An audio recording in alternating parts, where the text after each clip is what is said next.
बातमी पुण्यातली आहे। निलेश घायवळ याला शोधण्यासाठी ब्लू कॉर्नर नोटीस आता बजावण्यात आलेली आहे। पुणे पोलिसांकडून ही ब्लू कॉर्नर नोटीस जारी करण्यात आलेली आहे। परदेशात पळून गेलेल्या घायवळचं सध्याचं लोकेशन आता मिळत नसल्याने ही नोटीस बजावण्यात आल्याचं समजतंय। फरार गुंड निलेश घायवळ याच्या अडचणींमध्ये आता त्यामुळे वाढ झाल्याचंच दिसतंय।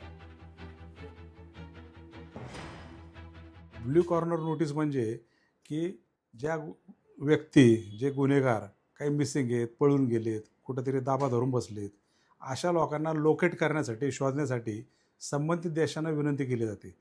जनरली असं आहे की समजा हा गुन्हेगार आता स्पेसिफिक ह्या गुन्ह्यातला जर तो पळून गेला, नेमकं लोकेशन त्याला कळत नसेल, मग ब्लू कॉर्नर नोटीस।